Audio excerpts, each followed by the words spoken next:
Hello bachcho, let's see the question and the question is in a given atom no two electron can have the same value for all the four quantum number this is called by मतलब यार बेटा यहाँ पे हमारे पास एक statement given है हमें ये बताना है इसमें ये जो स्टेटमेंट है ये हमारे कौन से प्रिंसिपल से मैच करता है जिसमें हमें ये बोला गया बेटा कि किसी भी दो इलेक्ट्रॉन की चारों क्वांटम नंबर आपकी सेम नहीं होगी।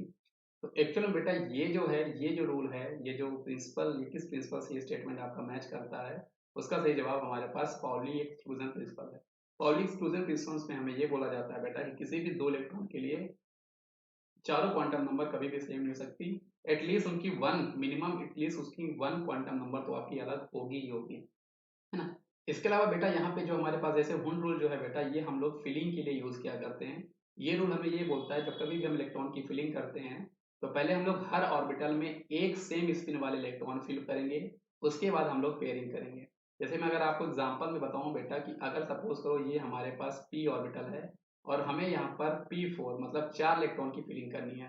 तो सबसे पहले बेटा सभी ऑर्बिटल को हम लोग सेम स्पिन का एक एक इलेक्ट्रॉन देंगे, उसके बाद ही हम लोग पेयरिंग करें मतलब चौथा इलेक्ट्रॉन जो है बेटा तब जाके आपकी पेयरिंग कर रहा होगा। तो ये हमारा हुन रूल होता है जो हम लोग इलेक्ट्रॉन की फिलिंग करते वक्त यूज करते हैं।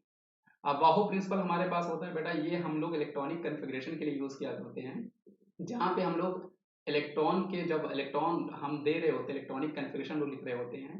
तो अबाउ प्रिंसिपल बेटा हमें इंक्रीजिंग ऑर्डर ऑफ ऑर्बिटल की एनर्जी हमें बताया करता है और उसी ऑर्डर में हमें इलेक्ट्रॉन की फिलिंग करनी होती है। और इसका ऑर्डर जैसे चलता है 1s आपके पास लोअर एनर्जी है इसलिए पहले इलेक्ट्रॉन हम इसमें फिल करेंगे, फिर हम लोग 2s में फिल करेंगे, फिर हम लोग 2p में करेंगे, फिर हम लोग 3s में करेंगे, फिर हम लोग 3p में करेंगे, फिर हम लोग 4s में करेंगे, फिर हम लोग बेटा 3D में करेंगे। तो इस तरह शो ऑन ऑफ ऑर्डर चलता है। तो अब बहु प्रिंसिपल जो है बेटा वो हमें क्या करता है वो हमें ऑर्बिटल की एनर्जी बताया करता है, उनका इंक्रीजिंग ऑर्डर बताता है और उसके बेसिस में हम लोग बेटा इलेक्ट्रॉन का किसी भी एटम का इलेक्ट्रॉनिक कन्फिग्रेशन लिखा करते हैं। तो आई होप आपको ये समझ में आया होगा।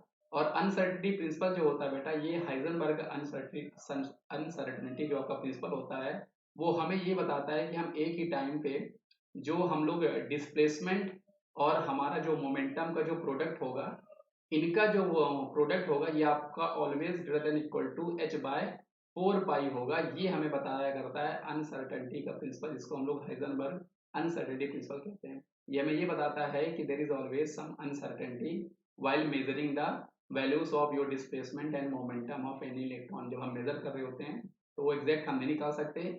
आपका डिस्प्लेसमेंट और मोमेंटम का जो प्रोडक्ट होगा वो आपका हमेशा ग्रेटर देन और लेस इक्वल टू 4h/4 पाई आपका होगा। ये हमें बताया करता है अनसर्टेनिटी प्रिंसिपल। तो आई होप आपको ये चारों प्रिंसिपल बेटा याद आ गए होंगे। इस क्वेश्चन का सही जवाब हमारे पास ऑप्शन नंबर डी था, Pauli exclusion principle. Thank you बच्चों।